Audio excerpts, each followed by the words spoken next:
Happy 2026, everybody. This is Cheyenne, the Dragonfly, your host of Dragonfly Discussions podcast. You will be hopefully eventually soon able to find my podcast on all platforms. I'm working really hard on that. So I'm going to start the session by reading the comments in the comment section for you to read to just welcome us in.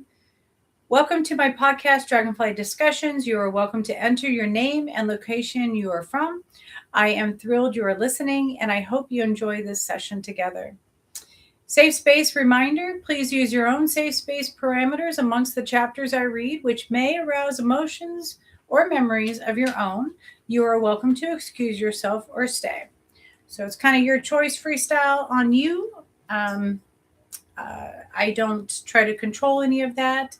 That's your responsibility. So if you are triggered or you're uncomfortable in any way, please step out and watch it later if you want to.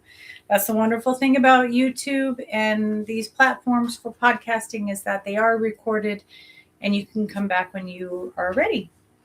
So today we are beginning the new year. We are 2026, January 6, 2026. And I know this is a very hard day for many of us. I myself was home from working at the IRS at the time because I needed maintenance to come into my apartment. And I just happened to turn on the TV to the news, which channel 30 I watch, because I think it was around 1 o'clock when my soap opera, General Hospital, comes on. And that's one of my favorite shows. And it was the riots. It was the riots. And I couldn't believe my eyes as to what I was seeing in front of me. I couldn't believe that I was watching our own Americans destroy and act like heathens and go back to the Civil War days of hanging and terrorizing our country and our capital and our Congress people and our vice president, our former at the time. I mean, that was an incredibly awful day.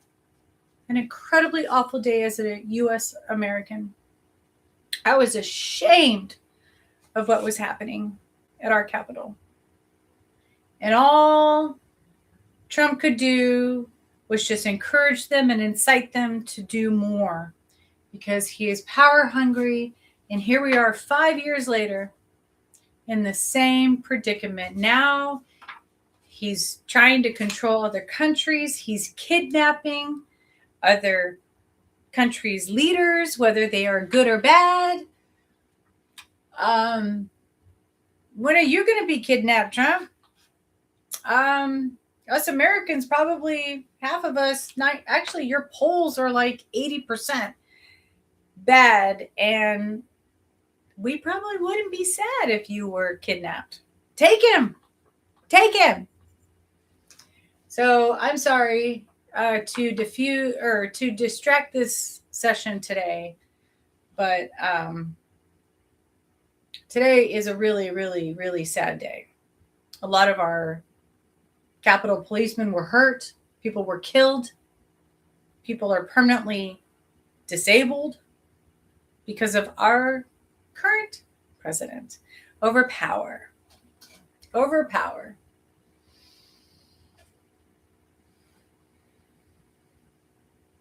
Well, the people hold the power. The people are the ones that actually hold the power, not just one man who is very insecure, who is a narcissist and insecure. So the people are going to show themselves. Something is going to happen. He's not going to do a third term.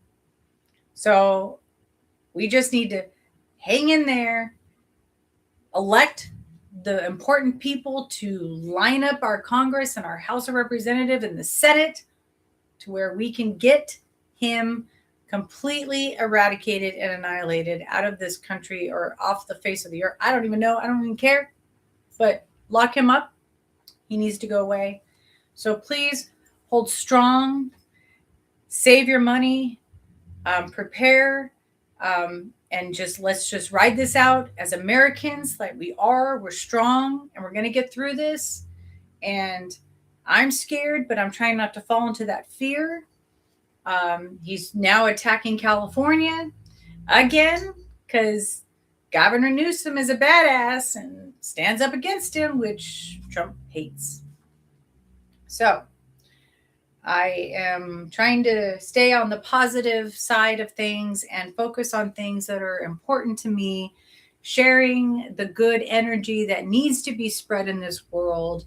We need to stay distracted. We need to not focus on what he's doing, but we do need to still be aware, but not obsessed, not completely sideways, but yes, we need to be aware. And then let's just continue with our dreams and our goals and our aspirations that we set forth this year.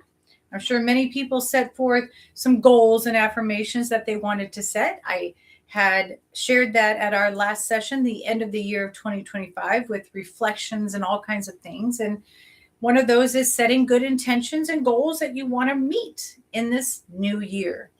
So one of those may be finding some peace, getting outside away from the TV and getting outside in nature, or, playing with your cats or your dog, or going out in the garden, or reading a book. So, there's lots of things that we could fill our mind with positive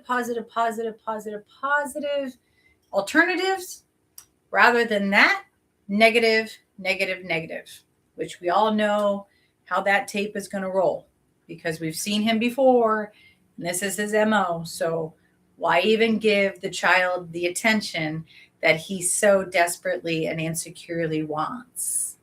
So my energy is going to go to other things, and I hope your energy will go to good things too. So we're going to get off the political bandwagon. I'm sorry. Today is a very sad day, but I'm grateful that you're with me, and I'm grateful that together we can get distracted. We are now in chapter 5. We're on page 192. I'm now at the point where, I've been home. My dad's obviously got brain cancer. We just celebrated 4th of July where he fell into a bush, and I felt guilty because I was supposed to hold him up. And then my stepmom didn't read the prescription right and had him medicated with a muscle relaxer for about weeks. I don't even remember. It was too long. And so the cancer tumor got worse, and then she finally realized it. And by that time, it was pretty much now a death sentence. So that was the worst of the worst. It was a double whammy. I let him fall. My stepmother didn't read the prescription because she was so busy working and distracted that, and she really wasn't a true loving caregiver. Like she was, as a Virgo, we're both Virgos, and we have our tendencies to be like fussy, but not in that regard. Like I was never fussy with my dad. I was just loving and would do anything for him. And maybe she was so stressed out because she was in a high position working and having a husband who was dying from brain cancer, but she sure lapsed in a lot of areas with my dad's care. And it was a lot. I know it was very overwhelming for her. Yes. But still, it's now. So now we're into the end of 2007, where things really change in a dramatic way. So I'd said goodbye to an old boyfriend at the time, which I was arrested with, Mark. So this subtitle is titled The Last Wish. November of 2007 was unlike any month in my life. I started interning at the SPCA in Visalia, volunteering my time while attending PC 832 basic laws of arrest courses on the weekends. So my dream was to become an animal control officer. I thought that that's where I was led to be. So I studied and I did all the requirements and I got myself ready and ready to take this course, PCA 32 Basic Laws of Arrest. And I'm volunteering my time and learning what it's like and doing ride-alongs with animal control officers on their calls and learning the shelter, life with the animals. So it was a dream of mine. I so so I'm doing this, right? I'm volunteering, I'm working a part-time job, I'm going to school, and then now I'm volunteering on the weekends and doing all this.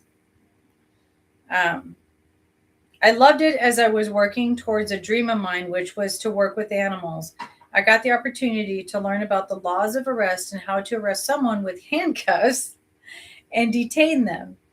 I learned all about the different breeds of dogs and cats. I got to do ride alongs with the other animal control officers.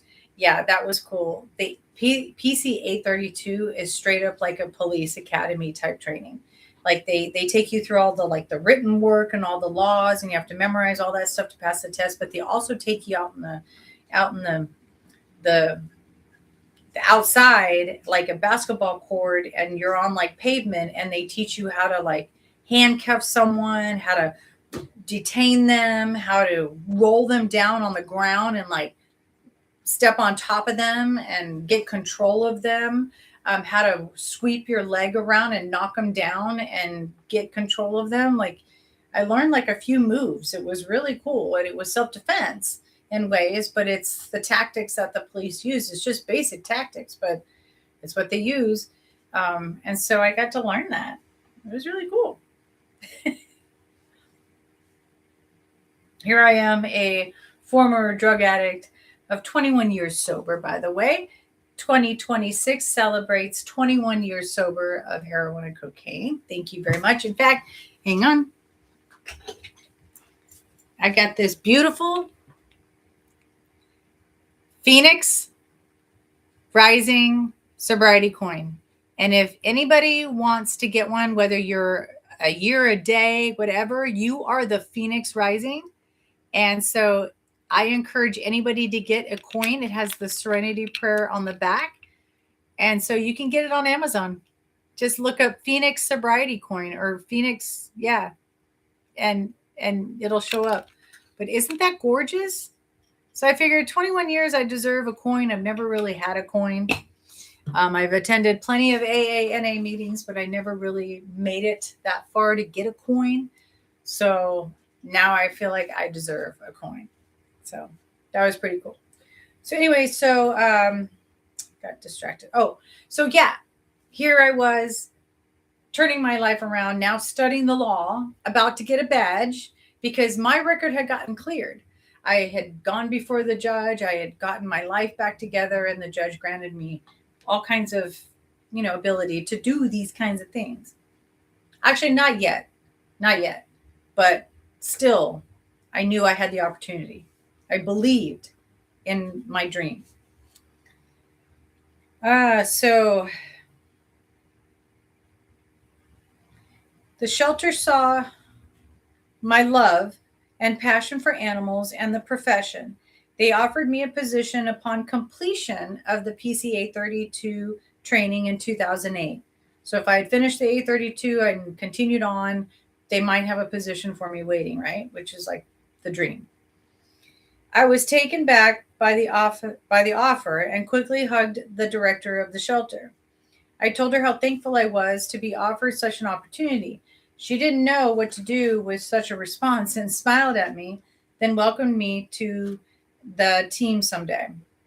In the months after that fateful day in July, so July was when I had walked ahead of my father. I was supposed to be right by his side, and he fell into a bush and it stabbed him into his side. That fateful day in July, my father remained in the same state, never really improving. So again, he was just laid out. The wound continued to be a sore, quote, sore in my father's side, sort of, which it really was. It was right in his side, and it was ultimately killing him. He continued on the antibiotics, However, the damage had been done, and unfortunately, he couldn't be placed back on the Avastin medication because it counteracted with the antibiotics. So now my dad's in like the worst pickle ever. You've got a brain tumor that's staying contained and small with Avastin, but yet the antibiotics counteract with that. So they had to take him off the Avastin to have the antibiotics heal his wound and then maybe put him back on the Avastin. But my stepmom didn't realize that she was giving him a muscle relaxer. So the wound didn't heal. It got worse and never was put back on Avastin because the wound never healed. As the holidays began to approach, I helped my mother decorate. Usually it was my father who decorated, but not that year. I did everything. This is stepmother, not mother. This is my stepmother. My birth mother was always, and still is, a drug addict, schizophrenic person in my life. And she's not in my life. It was extremely hard as I watched my father slowly slip away and cancer taking him down. One weekend in October, while I was visiting my parents, my stepmother needed to run to the store and left me to care for my father. He was very sick and unable to do much but lay in bed and stay medicated. Like, I think it was easier for my stepmom to just keep him medicated and not have to deal with him, I guess, or the guilt, or I don't know, or the hardship. But she did keep him pretty medicated. He needed to go to the bathroom and gestured to me to help him get up. It was very hard helping a 6'2". My dad was very, very, very tall. He was 6'2". And I'm 5'7", now shrinking to 5'6". 200 pounds. So 6'2" at 200 pounds. He was a big guy, a big, tall guy. So I had to help him out of the bed, which was pretty hard because he was dead weight by then. I slowly sat him up and got him into his wheelchair. Had to move rather quickly because when the urge to go to the bathroom comes, it is not controllable. Therefore, I knew I had to get my father to the toilet quickly. Unfortunately, by that time I got him to the toilet and sat him down, he had already gone in his underwear. And that was number 2. He looked at me with a look of embarrassment. I could tell he was very uncomfortable. I told him, "It's okay, Dad. I am here for you." He smiled at me and allowed me to get him back to bed. I took his pants and underwear off and proceeded to clean him up. So I should have really put more detail in that, but I didn't. So basically we got to the bathroom. I realized what had happened in his pants. I had to take all that off. I had to clean his legs. I had to get because it had trailed down. So it was quite a mess. But for his dignity, I didn't want to go into that detail at the time. I can talk about it now, but it was very embarrassing for him. And it was quite hard for me, but I did it. I just looked past it and did it. That's what you do for your parents. Hopefully, if they're the kind that you want to do that for and good. I don't know if I could do that with my birth mom. Probably not. I'd probably I don't even know. I wouldn't even be in that situation to take care of her anyways. So that's never even a possibility. I don't have to think about that option. So my father had gone, number 2, in his pants. And so I needed to clean him up quickly before the fecal matter began to cause a rash on his skin and irritate it. It is very true. If you have to clean up someone, urine isn't so bad, but fecal matter, you cannot let any kind of feces stay on the skin. It will eat at that person's skin. It will cause a rash, an infection. It is not only unsanitary and unhealthy and inhumane to let anybody stay in their own feces, but you must wipe all that off, clean it all off, put fresh sheets, underwear, pants. You must clean all of it.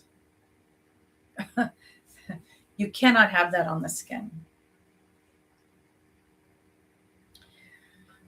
So, my father was a very proud man, full of dignity. It was important to honor him about that. As I was wiping him, cleaning his buttocks area, I made a joke. And it was the only thing I could do because me and my dad have a very, I think it's a good sense of humor. But he was very funny, and I'm very funny at times. I can be. And I figured, you know what? What's the best thing to do but make a joke? Because this is the most uncomfortable situation, right? So as I was wiping him, cleaning him, I made a joke. Well, Dad, you wiped my butt as a baby. Now it's my turn to return the favor, right? I mean, how many parents wipe their child's butt after one, after another, after another, after another? Yes. And it doesn't stop for years. This was just one day. So I could at least do it. So I made that joke to him, and he smiled. He actually really, oh my God, he smiled, and he just looked at me, and we just got through it together. Instantly, he began to laugh. He did. We were both laughing as I finished cleaning him up. Once I was done, I got some clean underwear and pants to dress him. I sat down, looked at him, and smiled. He smiled back and thanked me with tears streaming from his eyes. I told him how it was my pleasure to be there, taking care of him, and kissed his forehead. My mother soon came home. I told her what had happened and to clean him up more because I didn't truly get in all those small areas. Like, my stepmom knows those areas. I'm not going to go into his genital areas. I didn't go invasive or anything like that. I didn't even look. Honestly, I didn't even look when I was cleaning him. I just looked away and just knew how to just do it without even looking. Like, I did not even look at his genital area. I covered. I didn't even. That was how much his dignity, and I knew how much he was embarrassed. So I'm going to keep that private. So I told her to clean up those small areas. I knew that if fecal matter sat on any part of my father's body for too long, it would cause more infection. So I had to tell my stepmother to clean him better than I did, and she understood. Hope she cleaned him. November 2007 was a month that I had many other. 2007 was a month that I and many others would like to have not existed. Halloween had just ended and Thanksgiving was approaching soon. My father was declining quite fast by now, and there was not much time left. I continued to work at the garage door company, continued to intern on the weekends at the SPCA, and tried to fulfill my dreams someday. Meanwhile, I was saving my money to move out soon. So I'm already progressing like very quickly after rehab. I had my goals set. I was going to live with my grandma for a short term. I was going to get my job. I was going to get my license back. I was going to save money. I was going to move out. I'm going to be back on my own, living on my own, sustaining myself. Like that was the way I was going to go. It wasn't going to be like, oh, move in with grandma and live with grandma for the rest of my life and do a mediocre job, and that's going to be okay for myself. No, I wanted better and bigger things for myself. I had better and bigger things for myself. I don't have a roommate now. My cats are my roommate, and I don't plan on getting a roommate ever, probably. And that means a boyfriend too, or a marriage. And that's okay. So I was very determined. And obviously here I am today, 21 years sober. And I worked the program. I made it happen. So it is possible for you too. It's possible for anybody. You focus on it and you Make that your really priority. You can make it happen. So, where are we?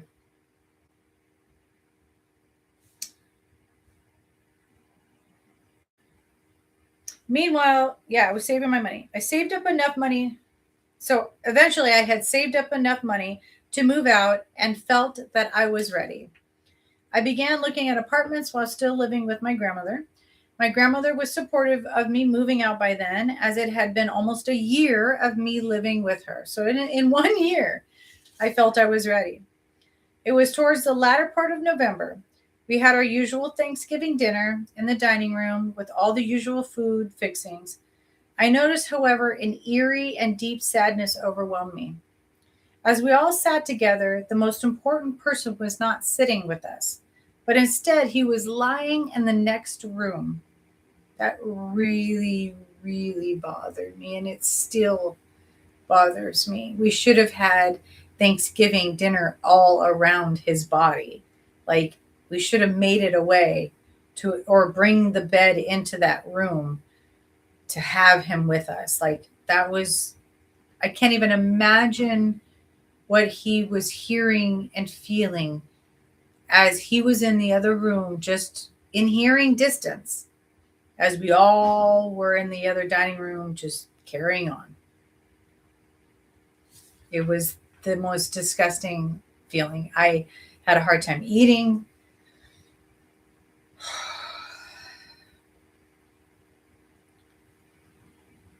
It was very hard for me to finish my dinner knowing my father was lying there, possibly hearing all of us.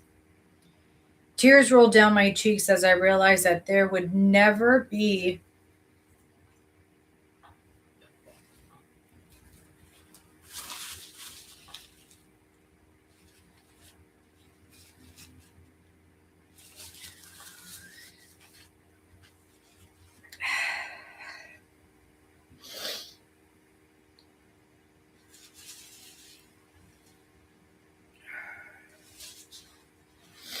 that there would never be dinners again where my father would be with us.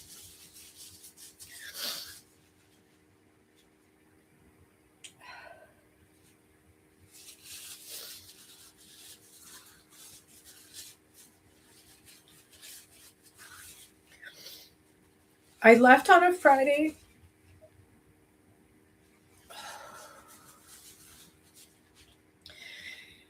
I left on a Friday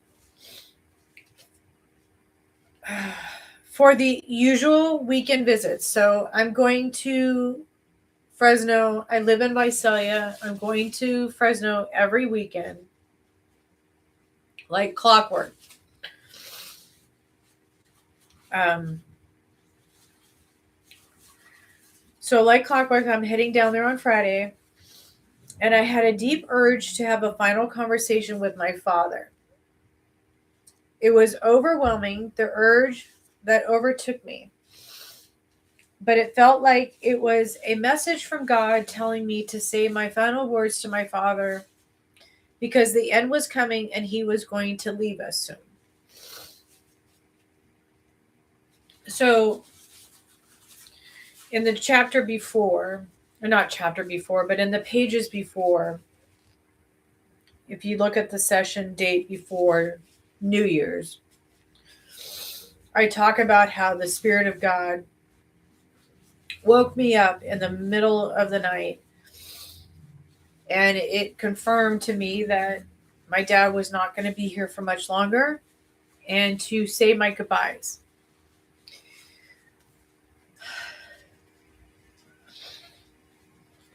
To say my goodbyes and to promise him that I would never go back to drugs. Because Spirit told me that that was the last thing that was like holding him on. That was the one thing that he was afraid of. If he were to pass away, he was afraid that I would go back to drugs and, destroy my life again. So the Spirit of God, and I swear to God it was like an angel came and just gave this message to do the hardest thing that I ever could possibly do, was to set my father free and to pass away, you know, with the confidence that I'd be okay.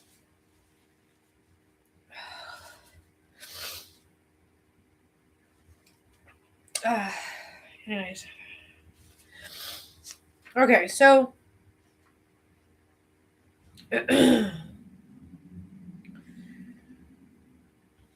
so he was going to leave us soon. So confused, angry, and full of understanding of what I had to do, I went to visit my parents that weekend. I told my stepmother about my urge to say some final words to my father, and she encouraged me to do so, and that I might never have another chance. So after a wonderful weekend with my parents and loving father, all and loving my father all I could, I sat beside him on his bed.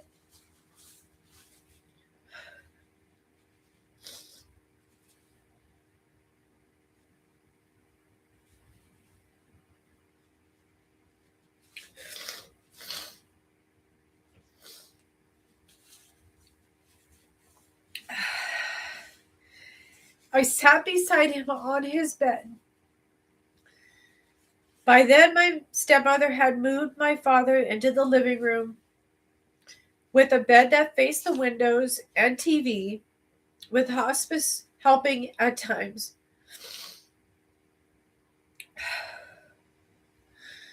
As I sat there, I looked into my father's eyes.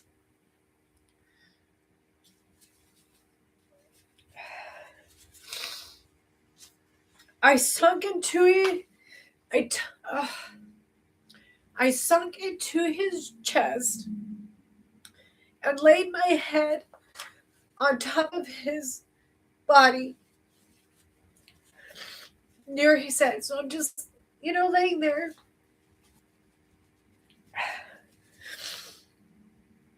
I told him how much I loved him, how sorry I was for everything, how unfair all of it was, and hugged him tightly. Then I sat up to look him in the eyes, with tears streaming down my cheeks like now, and promised him that I would never return to drugs, no matter what. I could tell that he comprehended, because he immediately began to cry.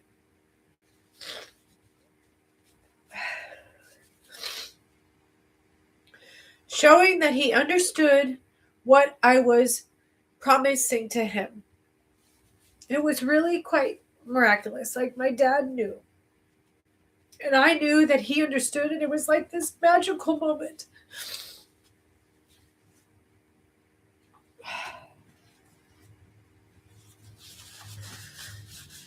I have tissue ready this time, because I knew I was going to cry.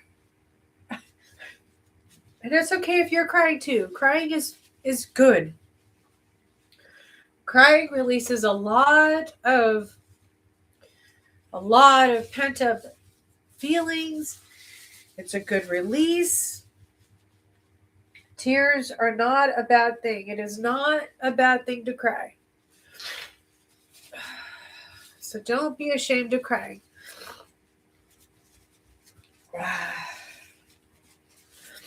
It shows that we're human. We are human.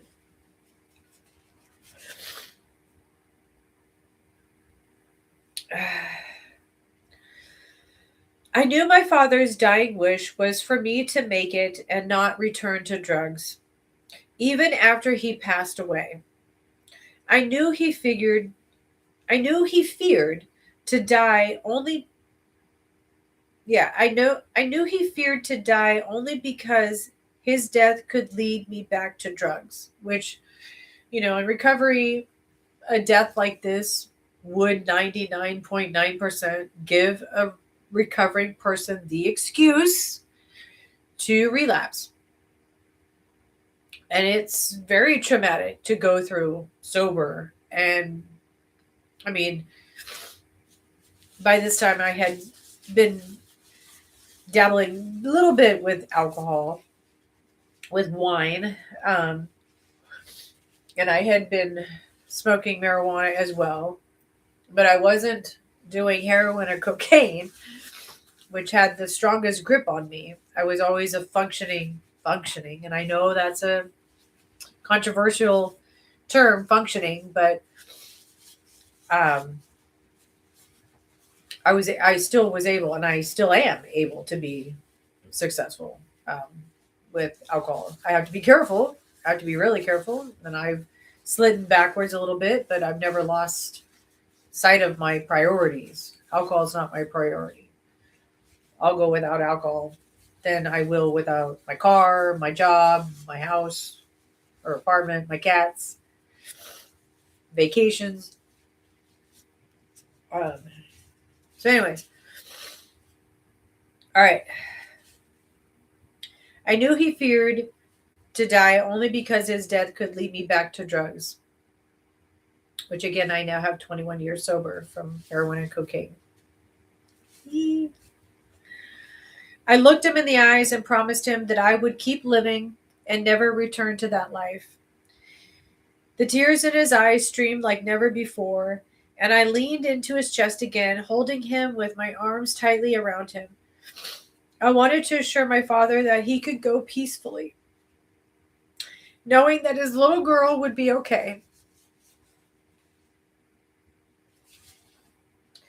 I lay there for what seemed like not long enough, as I did not want to leave his side, but knew I had to return to Visalia.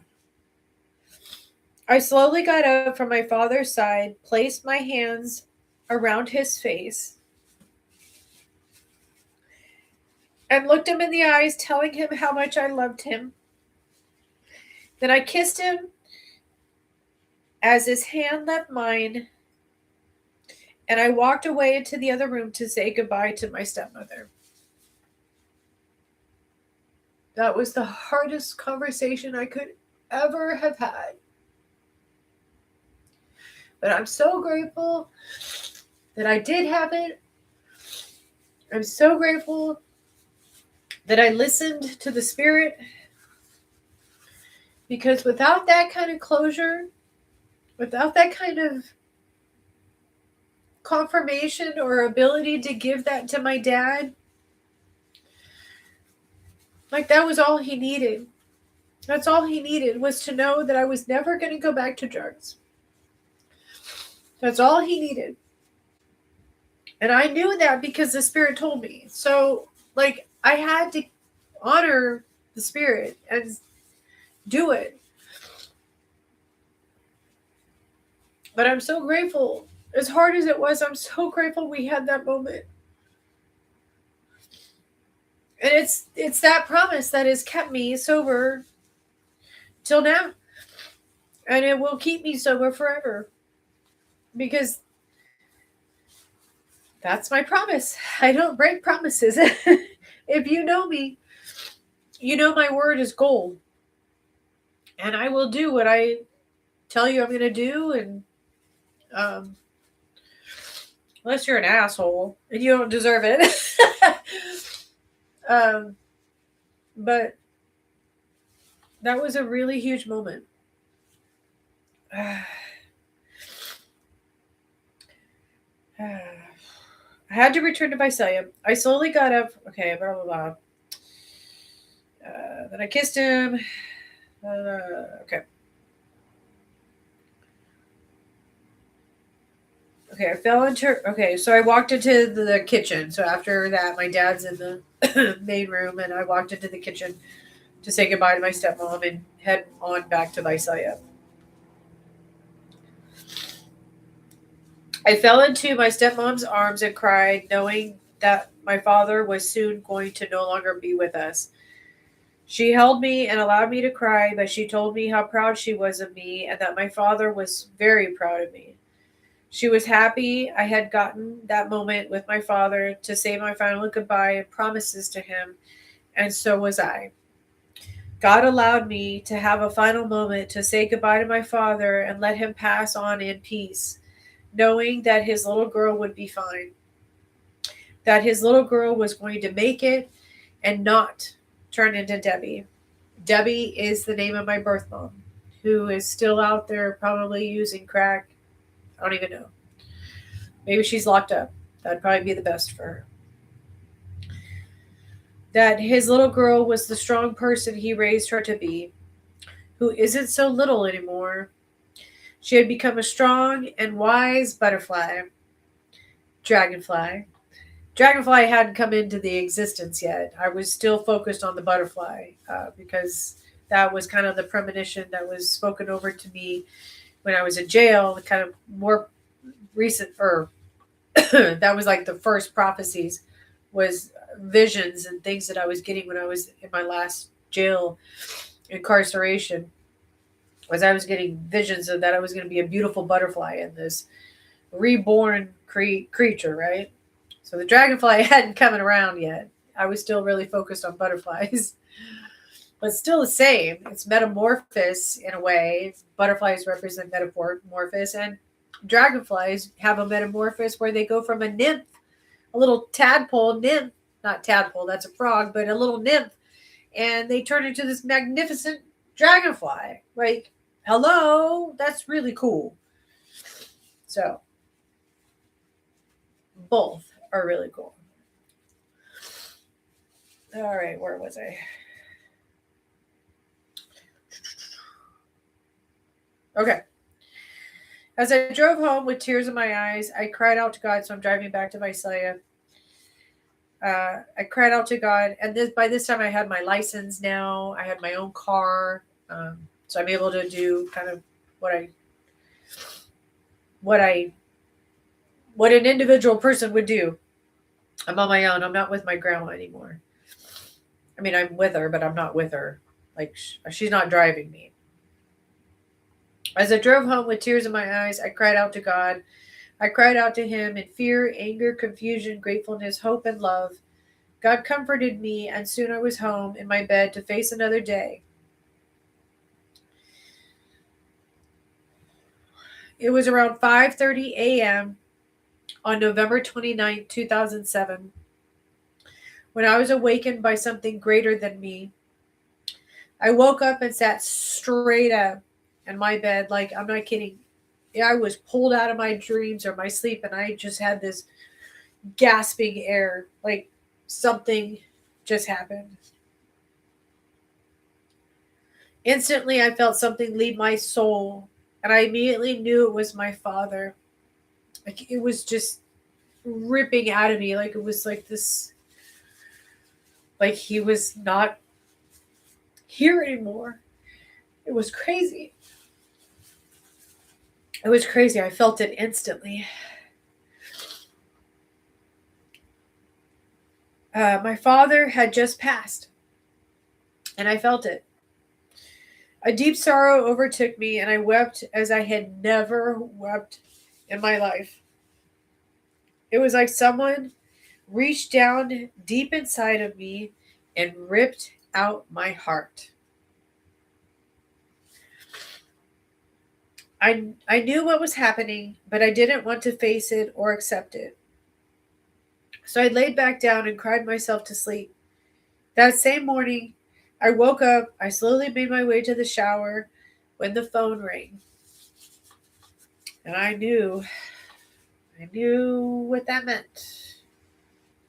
For some reason, I knew. I knew what that phone call was probably about.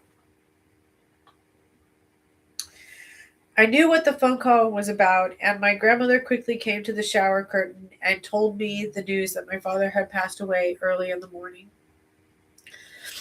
I fell to my knees in the shower and cried. My grandmother tried to comfort me, but I couldn't even speak or catch my breath. I dried off, dressed, and frantically called my job. I told them that my father had passed away. They knew about the situation and my father's illness, so they understood and allowed me as much time away from work as I needed.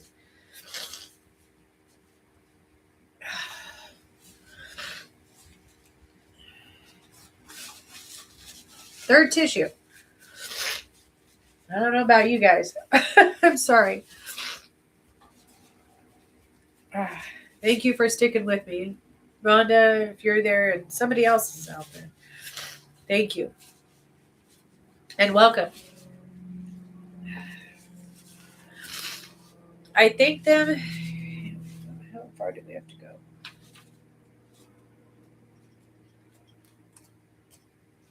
Oh, yeah, we're not going to finish. That's okay. I have it planned for next Tuesday to finish chapter 5. I thanked them and told them I would call them in a day or so. They were very understanding. I had a great job. I was working for the garage door company and volunteering at the SPCA, and they knew of my father's illness, and they were so wonderful, so wonderful. Let me take as long as I needed. I packed a few things, and my grandmother drove me to Fresno, as I was in no shape to drive, so she drove me. I cried and screamed the whole way as she couldn't drive fast enough. Soon we were at the Harrison house, where I literally jumped out of the car and ran inside to see my father's lifeless body lying on his bed. My stepmother and stepsister were sitting on the couch crying. I quickly took my father's hand and touched his face. It was obvious he was gone, as the blood was starting to collect under his arms. So, not to be gruesome, but when a body lays for a long period of time, you know, just the natural forces of the blood starts to collect and everything starts to drain out. Like all the bodily fluids start to run out. So it's really important that you have 911 or ambulance or whoever come and take the body right away, because it's a matter of time before the body starts losing all the bowel movements. So my father had passed away. He had to have passed away, I don't know, it had to have been like 2 in the morning ish, 3 in the morning ish, I think it was. And so by the time I got there was 8:39, maybe. No, it wasn't maybe. So I'd be at work so I was probably there by 7:30ish. I don't even know. I was there early, so there was still, good 4 or 5 hours, of the body sitting there. So the blood was starting to collect on his arms, and I remember seeing that. I remember being like, just, and it's cold. He just wasn't there, obviously. It was quite surreal. It was quite surreal.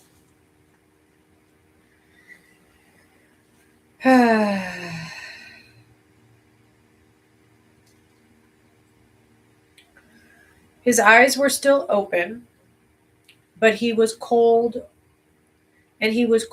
but with slight warmth still left in his body. I fell on his body and cried. My stepmother soon came to hold me, and I sat there on the couch with my stepmother and stepsister staring at my father's body.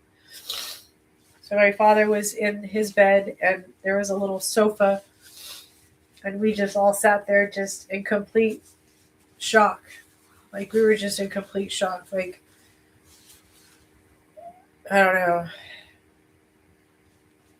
My grandmother didn't know what to do, but sat down and was in the moment with all of us. So my grandmother she loved my dad.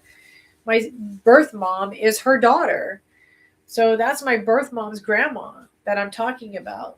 And I'm still close with my birth mom's grandma. So not now, but then she was everything. And she knew my dad and she loved my dad. And so she herself was really sad. So she sat down on the couch, like the other couch, and mourned.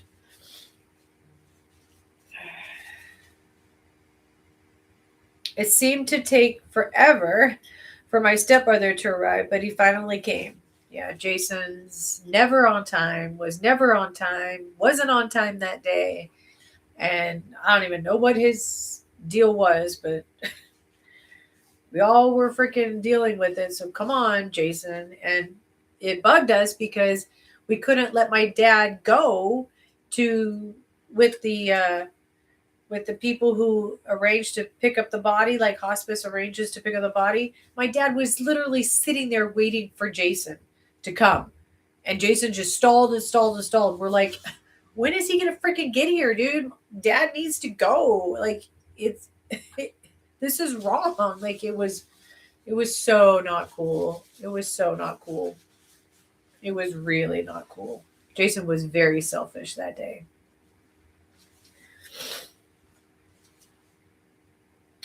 So finally Jason arrives, and my brother's best friend Nathan, so we had taken in his best friend Nathan, and so they finally arrived, and Nathan was a nurse and confirmed my father was deceased. He advised us to call an ambulance and made the call for my mother as she was unable to do anything. So yeah, my dad just sat there longer than he needed to because of Jason. We were all in shock. Soon hospice and the ambulance came, where they carefully cared for my father's body. My stepbrother arrived and was in absolute mental paralysis. Like, he couldn't even function. It was so strange. Nathan helped clean my father's body before placing him into the body bag. So it took so long that my dad started to have bodily issues. And now my dad's, in this state. And so Nathan kind of cleaned him up a little bit before he was placed in this body bag. And it was just so horrible. It was really, really unnecessary. It was so unnecessary. It was so unnecessary. And this is their stepdad. This is their stepdad, my natural father. And this is how my stepbrother did that day, and was so selfish.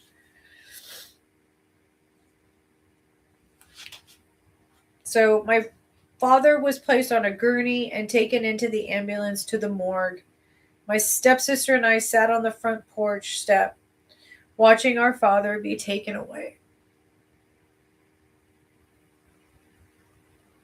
That was rough. That was really rough. My stepmother was inside crying, and my stepbrother was trying to come up with ways to avoid reality. Yep. Just like that, everything changed, and my father, my angel on earth, who was always there for me, was gone. He was gone.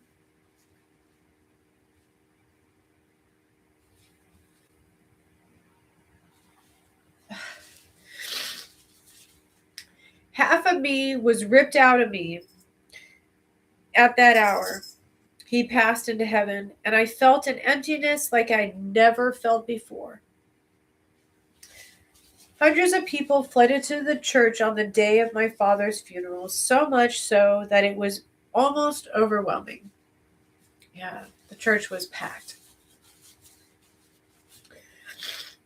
To see so many people come to honor my father was very special to me. To know that so many people also knew my father to be the great man he was filled my heart and comforted me. Yeah, my dad was really well known. He was known in the Our Lady Victory community. He was known in the San Joaquin Memorial community. He was known in the Knights of Columbus community. He was known in the restaurant business. He was known in the county. He worked for the county, so he knew a lot of people that worked for Fresno County and all the county, buildings at the time that were all connected. So he was very well known. And there were so many people that came to support us and show their love for him. It was amazing. It was at St. Anthony's. No, not St. Anthony's. It was at St. John's. St. John's down downtown. And that's a huge church. And it was full on both sides. It was crazy. My father was a great man, not only an amazing and loving father to me, but also an amazing father to my stepsister and stepbrother, like they were his own children. My father loved our stepmother as any proper man and husband should. He provided an example for us kids to follow.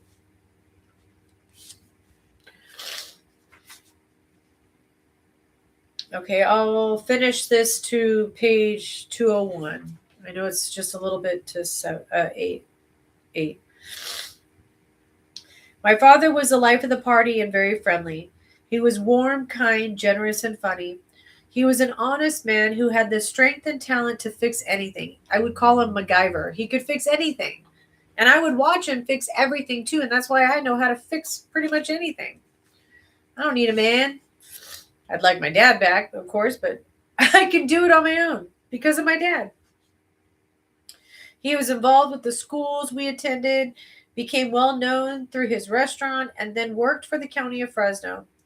Family and traditions were vitally important to him, and he carried them into our lives. The ceremony was beautiful, and everyone who came was very respectful to us all, sharing the great memories of my father. Soon it was all over, and my sister and I were helping gather flowers and food to take back to the Harrison house.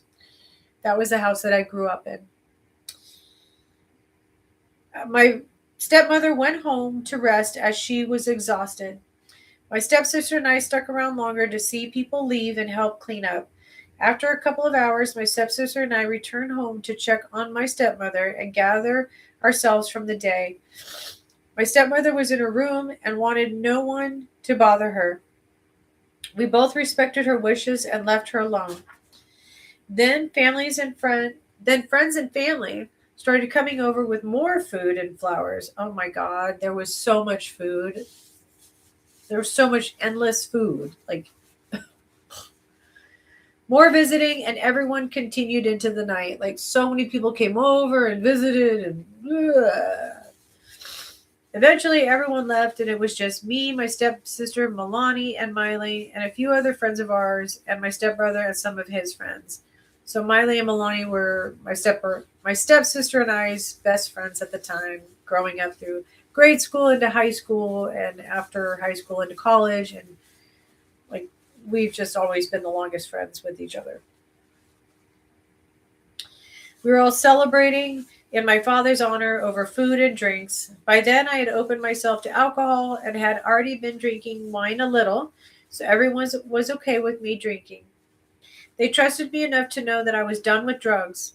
I was. They knew that alcohol wasn't going to make me relapse. It didn't, and it doesn't. I knew that too, and the promise I had made to my father. We continued to eat the delicious food that covered the dining room table and drink late into the night, celebrating my father and reconnecting with each other. All of us hadn't seen each other in years. That night, we could all be together again at the Harrison house. Like everybody would come over to the Harrison house. Like all my brother's friends, all of me and my stepsister's friends, we would all hang out at our house.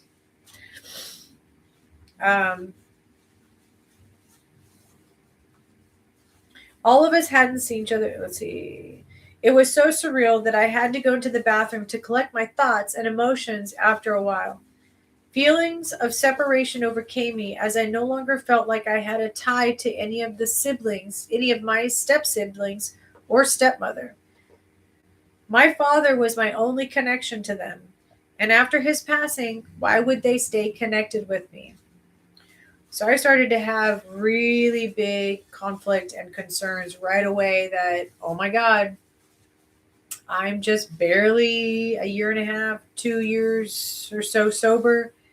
And who's to say that they're not going to kick me out or abandon me or reject me? Or now that my dad's gone, I had no idea. I just had this huge fear that I was going to some way, somehow, someday, I don't know, be separated from them. Because they judge me. They always judge me like I was my birth mom. They always. My dad was the only one who truly saw me for me and loved me and believed in me.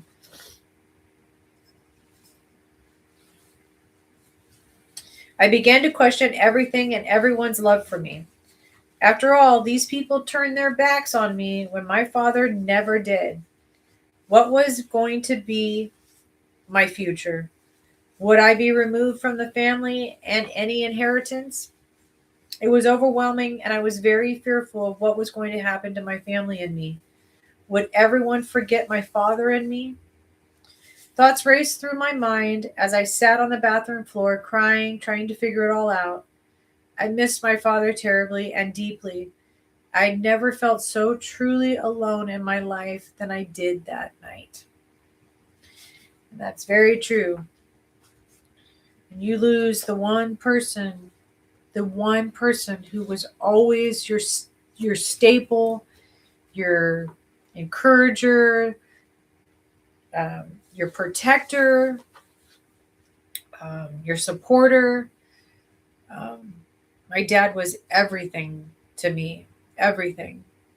And we were very close, and he always encouraged me, and he believed that I would make it out someday. And now that he was gone, I was very, very alone and scared, and I was 28. No, I was 30. Yeah, I was 30 because he died in 2007. So I was 30. I had just celebrated 30 years. That's young. My dad lost his dad at age 16, and I lost my dad at age 30. Wow, almost 15 years different. Interesting. But so thank you for being with me as I read these chapters. They are not easy for me, and I can't imagine how uneasy they may be for you. I'm okay. I'm definitely okay. I'm grateful to have this opportunity to share my readings with you and go deeper in my book with you and reflect and read. So we will resume on Tuesday, the 13th of January at 7 p.m. We're going to finish chapter 5. There's not much left, so we may end early. And then I have a special announcement for January 17th. It's now been moved up to January 17th. Excuse me. I'm going to have a special interview with Jim Horton at the downtown CMAX studios, and we are going to talk the drug crisis that's affecting children. He lost his child to heroin and cocaine, and I was a heroin and cocaine addict and survivor, and his child, I think, died at 17. I'm not sure. But we're going to have a very intimate, in-depth, powerful, impactful interview on the 17th. So I hope you'll join us. And if not, you can catch us on the recording. So thank you for supporting me and my podcast, Dragonfly Discussions. You can find my book on Amazon or just Google it for your preference of format that you want. I'm on all kinds of platforms, audio, paperback, hardcover, whatever you'd like, ebook. So please check out my book and check out my podcast and leave a comment and a review on Amazon to help me grow. And I'll see you next Tuesday. Good night, everybody. Thank you.